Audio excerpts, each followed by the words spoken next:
Can you save my mother for $5? The question came from a shivering 9-year-old girl as she collapsed against the glass door of Harbor Diner, a crumpled fiver bill trapped in her frozen fingers. Inside, the warm clatter of dishes stopped. Ethan Walker, a 40-year-old former Navy SEAL built like a storm-hardened oak, turned toward the sound.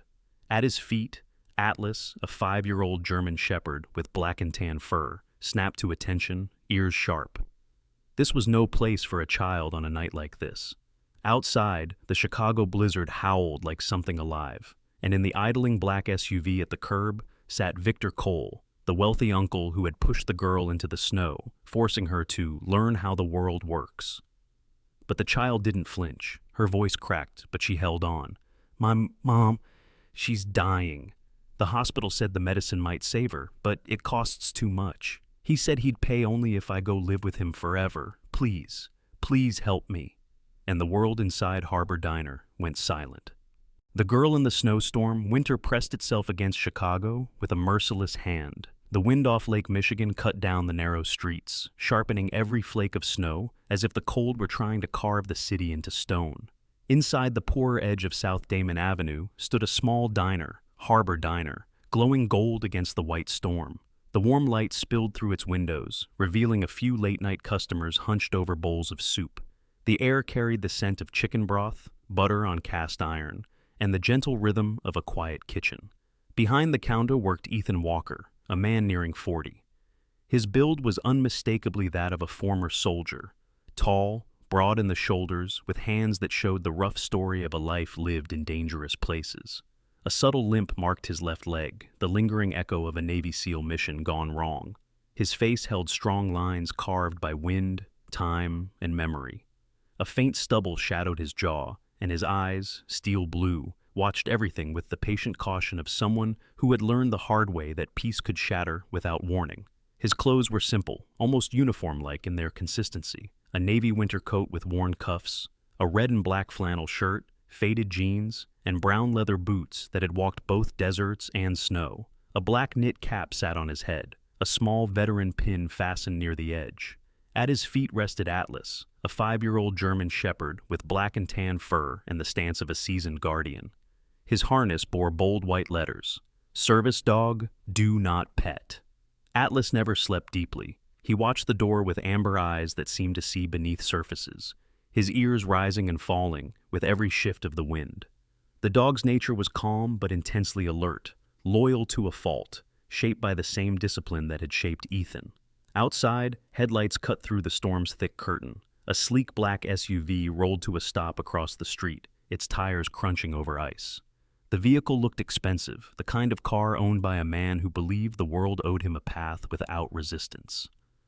The driver's door opened, and Victor Cole stepped out.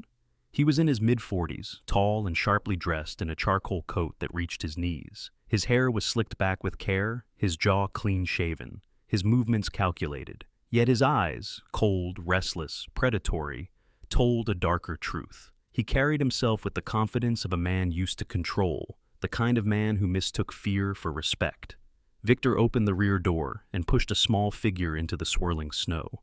Lily Parker, 9 years old, stumbled as the wind slapped her in the face. She was painfully thin, wrapped in a pink coat that was far too light for the season. The hood was trimmed with faux fur, dusted now with ice. Her hair, light brown and tangled from stress, stuck to her cheeks, and her small hands trembled as she clutched a crumpled $5 bill. Her shoes were soaked through. Her lips had turned a worrying shade of blue. Victor's voice was smooth and emotionless. "If you want your mother to survive, you go in there and learn how the world works. No one helps for free. Remember that." Lily flinched at the words. Inside her chest, fear and guilt tangled into a tight knot. Her mother, Grace Parker, lay in Chicago General Hospital, fighting late-stage cancer. Grace was a gentle woman in her 30s, soft-spoken and warm, with sun-freckled skin and blowing hair that had once been chestnut brown before treatment stole its color. Every time Lily visited, Grace tried to smile through the pain, insisting everything would be fine. But nothing felt fine, not when Victor offered to pay for the experimental treatment, if Grace signed custody papers giving him permanent guardianship over Lily. Grace refused, shaking with tears, whispering that Victor was dangerous. Lily had seen the bruise on her mother's arm once, a bruise Grace never explained. Now Lily walked alone through the storm, each step sinking into snow. She could barely feel her fingers. Her legs ached from cold and fear, but she held on to the $5 bill as if it were the last unbroken piece of hope she had. The glowing door of Harbor Diner appeared through the haze like a lantern in a dark sea. The warmth radiating from it almost hurt her eyes. She felt dizzy, her breath catching in short bursts. She reached the door, placed a trembling hand on the metal handle, and whispered through a tightening throat, "Please, save my mom." The world swayed. Her knees buckled. The $5 bill slipped from her hand. Her small body collapsed against the glass, sliding downward. Inside the diner, Atlas's ears snapped upright. His head lifted, muscles stiffening beneath his harness. He released a low, questioning bark, sharp, alert, almost urgent. The warm air trembled with the sound. Whether Ethan Walker heard it in time remained uncertain. Outside, Lily lay motionless in the snow as the storm swallowed her faint footprints. The soldier and the first bark. The wind rattled the diner windows as Ethan dropped the kitchen towel and moved toward the door. Atlas's bark still hung in the air, a low note that vibrated with warning. When Ethan reached the glass, he saw the small shape collapsed at the threshold, her hair dusted with snow, her hand still stretched toward the handle she never managed to open. He pulled the door wide, and cold wind burst inside.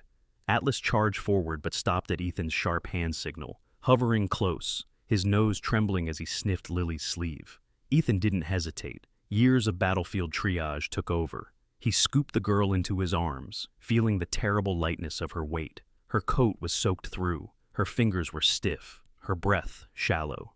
He carried her inside and laid her gently on the long, cushioned bench beside the stone fireplace, where a modest fire crackled behind its grate. Atlas sat at his feet, his ears fixed toward the door, making sure nothing else followed her in.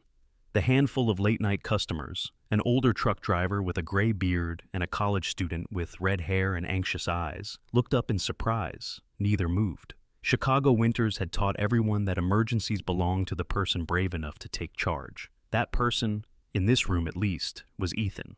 He wrapped a thick wool blanket around Lily, then rubbed her small hands between his palms to bring back warmth. A faint, pained sound left her lips. "You're safe," Ethan murmured, not sure if she could hear him. Her eyelids fluttered.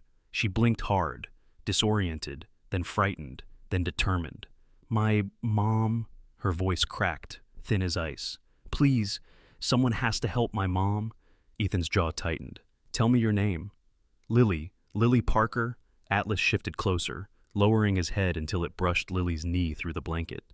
The dog's presence seemed to calm her. She reached for his fur with trembling fingers. Then she told the story. Her mother, Grace Parker, was dying in Chicago General. The doctors wanted to try an experimental treatment. Expensive, risky, their last hope. A few tears slid down Lily's cheeks as she spoke of her mother. Grace sounded like a woman defined by tenderness, perhaps in her mid-30s, with a gentle face that smiled even when pain weighed on her. Lily described her soft skin, faded from months of treatment, and her hair that had once been warm brown but now lay thin and pale across her pillow. "She still tells me bedtime stories," Lily whispered, her voice breaking, "even when she's too tired to keep her eyes open." Ethan felt something twist in his chest. "Where's your father?" "He died. Construction accident." Her lip quivered. 3 months ago, Ethan rubbed a slow circle over her blanket-covered shoulder. He remembered families like hers, ones broken by chance, then ground down by a world that rarely stopped to notice. "And Victor?" Ethan asked. At the name, Lily visibly stiffened. "He said he'd pay for the medicine, but I have to live with him forever. Mom said no." She swallowed hard, her voice shaking. "She said he's dangerous. She said she'd die before giving me to him." Ethan felt cold settle under his ribs. Atlas must have sensed it too. His body went rigid, ears erect, gaze fixed toward the front windows. "What exactly did he tell you to do tonight?" Ethan asked. Lily looked down at her lap. "He told me to come here. He said people like you, wouldn't help me unless I paid." She lifted the crumpled bill with shaking fingers. "He gave me $5. He said I should learn that nobody helps for free." Ethan stared at the small bill for a long moment. He didn't touch it. He didn't want to. Something ugly rose in his throat. Anger, disgust, memories. He remembered another winter, in another country, where a child had knocked on a compound gate asking for help. He remembered arriving too late. Not this time. He took the bill gently and placed it on the table, smoothing the wrinkles. "Lily, listen to me," he said, voice steady. "My help isn't for sale. Not for $5, not for 50,000. Her tears fell silently, relief and fear braided together. Behind them, the truck driver quietly stood and approached. He was a tall man with a round, kind face, his beard peppered white and gray. "Everything all right, Ethan?" he asked, voice deep and concerned. His name was Tom Brewer, a long-distance driver in his late 50s, with wide shoulders and a warm demeanor. He often stopped here to find a small piece of comfort in his lonely work life. "Not yet," Ethan replied. "But it will be." Before Tom could ask more, the door handle rattled. All three turned. Through the frosted glass, a tall silhouette appeared, the outline unmistakable. Victor Cole. He opened the door with the calm arrogance of someone who believed he always owned the room he walked into. Snow dusted the shoulders of his long coat. He smiled, showing perfect white teeth that never reached his eyes. "Well," Victor said smoothly, "I see Lily found you." Atlas rose in an instant, placing himself between Victor and the girl, muscles taut beneath his harness. He didn't bark. He didn't need to. The sound he made was lower than a growl, something primal and unmistakably protective. Ethan stepped forward, blocking Victor's path. "Stay right there," he warned. Victor lifted a brow, amused. "I'm her guardian. I'll take her home now." "Not tonight." Victor's smile thinned, sharpening into something predatory. Lily hid her face against Atlas's neck. The dog leaned into her, anchoring her in place. And in that fragile moment, Ethan understood he would not let Victor take one more step closer to that child. Shadows at the diner door, the snow outside thickened, swirling in frantic gusts that scraped across the diner windows like icy fingers searching for a way in. Inside, the warm glow from the hanging lights softened the tension only slightly, but the air felt charged, as if the room itself sensed something dangerous had crossed its threshold. Victor stepped fully inside, brushing snowflakes from the dark shoulders of his tailored coat. His smile was soft, polished, the kind a man uses when he wants to look harmless. But his eyes, flat, calculating, betrayed the mask he wore. "There you are, Lily," he said smoothly, his tone dripping with false concern. "You frightened me. Running off in a storm like this? Your mother is ill. We should be at the hospital." Lily shrank back, pressing closer to Atlas. The German shepherd stood with rigid posture, tail still, body forming a barrier between her and Victor. His amber eyes tracked every movement Victor made. Ethan did not rush to answer. He set down a steaming mug of black coffee on the counter, the rising steam briefly smudging the space between the two men. Then he turned, leaning one hand on the counter, his face unreadable. "Have a seat," Ethan said, voice low but steady. "We'll talk." Victor's expression flickered, annoyance, then a return to charm. "I don't think that's necessary. I'm here to pick up my niece." "You'll sit," Ethan repeated, "until I understand what's going on." For a moment, it seemed Victor would refuse. But then, perhaps noticing the truck driver Tom Brewer watching him from the corner, and Atlas's unwavering stare, he decided to comply. He sat, crossing one leg over the other, smoothing the material of his expensive trousers. "I know this looks dramatic," Victor began, his voice buttery smooth. "But Lily's mother is in crisis. The poor girl is overwhelmed. I'm simply trying to help the family. Legally." Ethan didn't answer. Instead, he thumbed open his phone beneath the counter, where Victor couldn't see, and sent a quick message to Sarah Mitchell. "Sarah, are you awake? Urgent. Possible child endangerment. Need you at Harbor Diner now." Sarah Mitchell had known Ethan for almost a decade. They had served in adjacent units during a joint operation overseas. She had once been a sharp, eager soldier with quick reflexes and a sharper mind. Now she was a detective in the Chicago Police Department's Child Protection Unit. Still tall, still lean, with the athletic lines of someone who ran to clear her head. Her hair was dark brown with loose curls that brushed her shoulders, often tucked behind one ear when she was focusing. Her skin was a warm olive tone, and her eyes, hazel, flecked with gold, held a mixture of gentleness and steel. She was known for her patience and her relentlessness, the combination that made her respected and feared by the kind of men Victor resembled. While waiting for Sarah, Ethan also called a trusted physician at Chicago General. His voice was calm at first, then sharpened as the doctor confirmed the uncomfortable truth. Grace Parker refused to sign any document connected to Victor. She feared him more than death itself. By the time Ethan hung up, the diner felt colder despite the fireplace glow. Victor shifted in his seat, planting his elbows on the table. "If you're done playing hero," he said with a thin smile, "I'll take Lily home." "No," Ethan replied simply. Victor's jaw twitched. "Ethan Walker, isn't it? Navy SEAL. Dishonorable discharge, if I recall." Ethan's eyes hardened, but his voice stayed calm. "Finish that sentence carefully." Victor leaned back, smirking. "You're interfering with a family matter. I could call the police." "Go ahead," Ethan said, stepping forward. "Call."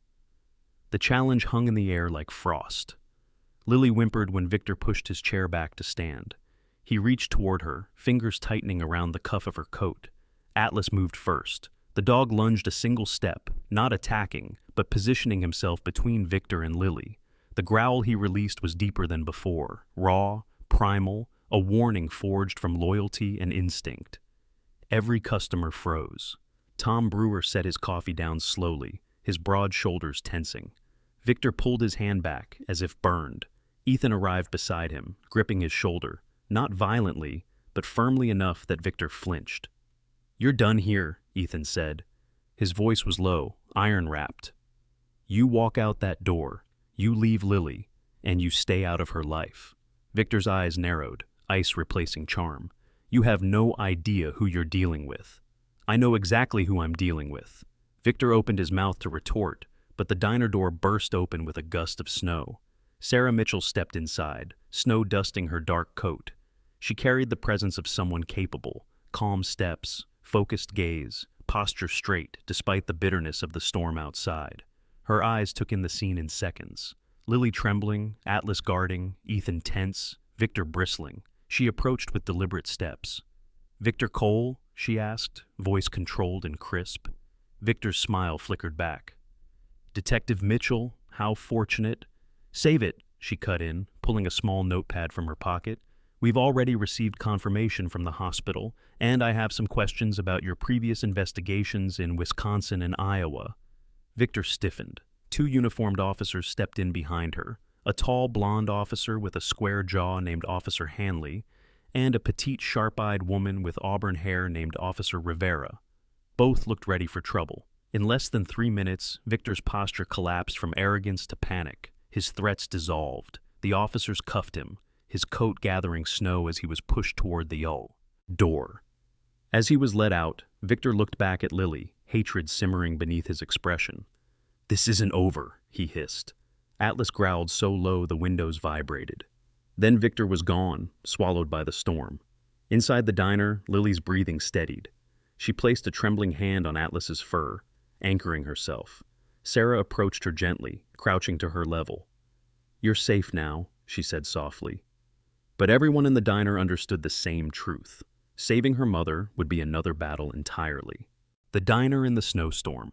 The storm arrived before dawn, swallowing the city in heavy sheets of white. Snow piled against doors, muffled sirens in the distance, and stretched across Chicago like a thick blanket, trying to quiet its restless heart. Harbor Diner, with its warm yellow lights and thin plume of smoke rising from its kitchen vent, became a beacon on an otherwise deserted block. Ethan Walker unlocked the front door at sunrise, brushing snow off his shoulders. He was tired, more tired than he would admit, but purpose steadied his hands. Atlas stepped out beside him, paws sinking into the powdery snow as he scanned the empty street with instinctive vigilance. The dog's breath fogged the air, forming quick, sharp bursts. The storm was forecast to worsen through the night. If they wanted to help Lily's mother, they couldn't afford to lose a single hour. Inside, the diner felt colder than usual before the ovens warmed the air. Ethan hung a hand-painted sign beside the door, the letters uneven but heartfelt. "Free breakfast for the homeless. Tonight we raise funds to save a mother's life." Atlas sniffed the wooden sign, tilting his head at the strong scent of fresh paint. Ethan smiled faintly and patted the dog's neck. "We've run tougher missions before," he muttered. "Right, buddy?" Atlas flicked his tail once, as if confirming. Ethan got to work calling the people he trusted most. First were his old teammates, men who had once followed him into deserts, jungles, and ruins under enemy fire. Most were older now, scattered across the city, hiding their scars beneath normal jobs. A mechanic, a gym instructor, a postal worker. Each man responded the same way after hearing Lily's story. Say when. Tell me where. I'll be there. Next, he contacted the local Veterans Association. A retired Marine named Harold Red Dawson, now in his late 60s, with a thick white beard and the posture of someone still ready to train recruits, answered his call. Red was the kind of man who solved problems by showing up early and bringing half the neighborhood with him. Even through the phone, Ethan could hear him reaching for his coat. Then came St. Matthew's Church, led by Father Daniel O'Reilly, a tall, thin man with gentle eyes and short silver hair. He had the quiet patience of someone who had spent decades listening to pain without judgment. When Ethan asked if he could help spread the word, Father O'Reilly simply said, "We'll light every candle we have." By mid-afternoon, Sarah Mitchell arrived carrying stacks of papers under one arm.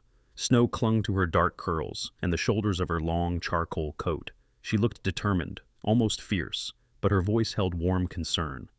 "I finished the donation draft," she said, spreading forms across a booth. "We need transparency if we're going to ask the city for help.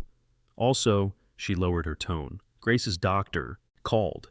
There's a chance for the trial drug, but we need the payment soon." Ethan exhaled in something between a sigh and a growl. "We'll get it." Sarah's eyes softened. "You always find a way." Atlas nudged her elbow, sniffing her gloves. She scratched behind his ears, one of the few people he allowed such familiarity. Evening settled like a slow wait. The wind howled, rattling the windows.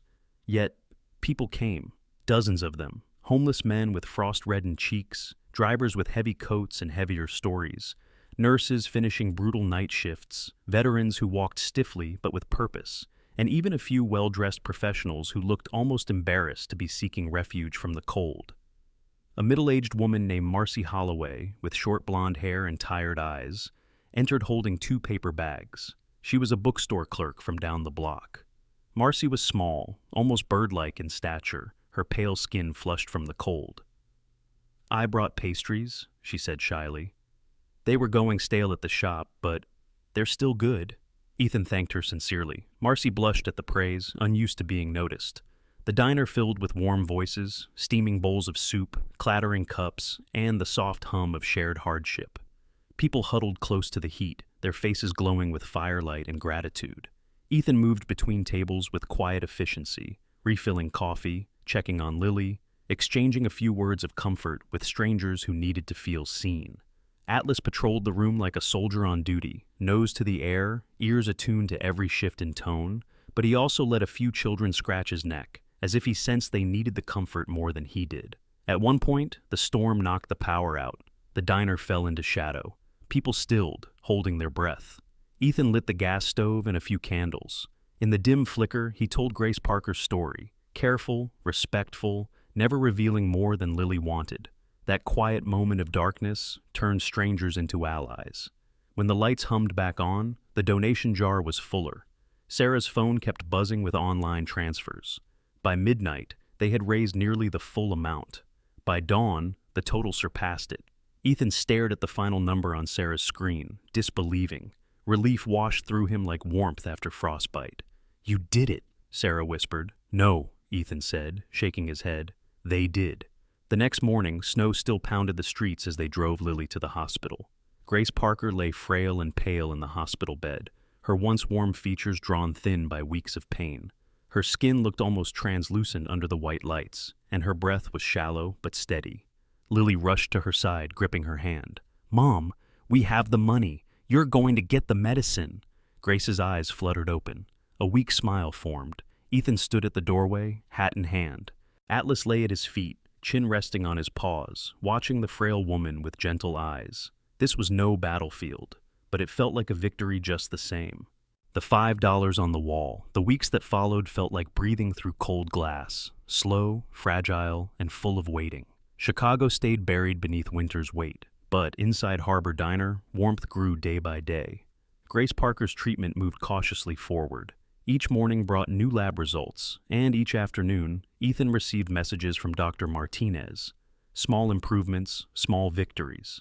Grace, still thin as early spring light and pale beneath her freckles, fought with a quiet strength. Even in illness, she carried the calm dignity of a woman who once read bedtime stories with gentle conviction. Meanwhile, Lily settled into the little loft above the diner. The room was modest, sloped ceiling, narrow bed, old quilt, but to a child who had spent weeks terrified, it felt like a sanctuary.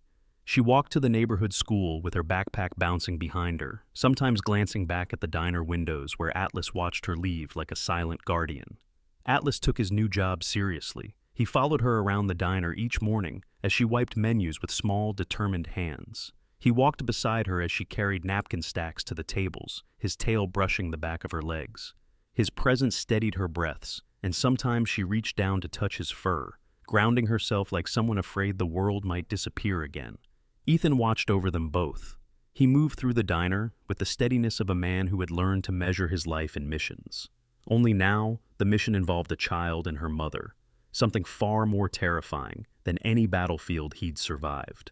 One late afternoon, icy sunlight spilled over the snow-covered sidewalks. Ethan's old pickup truck rumbled up to the hospital entrance, its faded blue paint dulled by salt and age. Lily sat in the front seat, bundled in a thick wool coat, and bounced slightly from excitement. Atlas sat in the back, ears pricked, sensing the importance of the trip.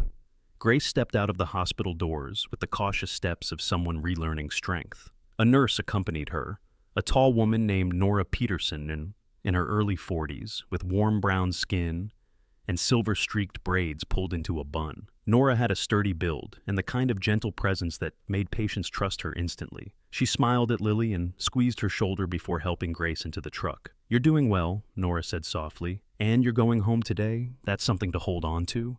Grace nodded, but her eyes were already on her daughter, wide, damp, full of gratitude. Back at Harbor Diner, the bell above the door jingled as Ethan guided Grace inside. The diner was full, more full than it had ever been. Word had spread, and neighbors crowded the room. Truckers, cashiers, cooks, baristas, veterans, and a few shy teenagers who had come after school carrying paper-wrapped gifts. Marcy Holloway, the blonde bookstore clerk, hurried forward with a container of muffins. Red Dawson leaned on the counter with his thick white beard, nodding approvingly. Father O'Reilly stood in a corner, speaking quietly with a young mother holding a baby wrapped in blankets. They had come for one reason: Grace's homecoming. Atlas sat at the door, tail wagging gently, as if announcing the return of honored guests. Lily helped her mother step inside, gripping her hand tightly, as though afraid that letting go would make the moment vanish. "Come with me," Ethan said softly. He led them to a wall freshly painted a warm cream color. It was simple, unadorned, except for one wooden frame. Inside the frame lived the wrinkled, weather-worn $5 bill Lily had carried through the blizzard. Beneath it hung a small wooden plaque Ethan had carved late at night, the letters uneven but earnest. "The price of courage." Grace's breath trembled. She reached a hand, still thin, still trembling, toward the frame, but stopped just short, unable to touch it. Tears brimmed in her eyes. "It should have fed you," she whispered to Lily. "We should have used it for something real." "This is something real," Ethan said, his voice warm but firm. "That $5 bought faith, a child's faith, and that's worth more than anything we serve here." Lily looked up at him, unsure. "It bought all this?" "No," Ethan said. "You did." The room fell quiet. A few people wiped their eyes. Marcy, Father O'Reilly, even Tom Brewer by the window. Atlas walked forward and pressed his head gently against Grace's leg, as if recognizing the weight of the moment. As the days turned to months, Harbor Diner became something more than a restaurant. Women escaping violent homes found their way through its doors. Veterans struggling with loneliness discovered free meals and someone willing to listen. Teenagers with nowhere to go on cold nights slipped inside and left with full stomachs and warm coats someone had donated. Ethan accepted all of them. Atlas watched over all of them. Grace and Lily were the proof that simple kindness could change the course of someone's life. Whenever someone whispered, "I can't pay," Ethan simply pointed to the framed bill. We accept courage as payment here. And so their story became part of Chicago's winter folklore, a tale carried by cab drivers, nurses, waitresses, and old men playing chess in park shelters. It traveled farther than Ethan ever expected. Years later, when Lily grew into a young woman with steady hands and kind eyes, She became a nurse at Chicago General, caring for cancer patients like the mother she once feared losing. Each day on her way to work, she passed Harbor Diner. Ethan's hair had grown grayer, his gait slower, Atlas older but still proud. Through the window, the $5 bill still hung on the wall, faded almost to white, but its meaning never dimmed. It remained a quiet testimony to a snowy night, a desperate plea, a loyal dog's bark, and the moment a frightened child walked into the world of people who chose to protect instead of harm. In the end, the greatest miracles often arrive quietly, like a warm light slipping under a cold door. They come in the shape of a $5 bill carried through a snowstorm, a loyal dog's bark at the right moment, or a stranger who chooses kindness over fear. Some people call it chance, others call it courage, but for many of us, it feels like something deeper, something guided, something placed gently in our path by the one who sees every broken heart. Maybe the miracle wasn't the medicine, or the money, or even the rescue itself. Maybe it was the way a frightened little girl found the right door on the coldest night of her life. Maybe it was the way God reminds us, again and again, that His hands often work through ordinary people, through a veteran running a small diner, through neighbors who give what little they have, through a child who refuses to give up on love. And if that's true, then each of us carries the power to be part of somebody's miracle. If this story touched your heart today, I invite you to share it with someone who might need a little hope. Leave a comment with your thoughts, or tell us where you're watching from. And if you want more stories that warm the spirit and remind us of God's quiet presence in everyday life, please remember to like, share, and subscribe to the channel. May God bless you, protect your family, guide your steps, and surround you with the kind of love that turns winter nights into warm beginnings. God be with you always.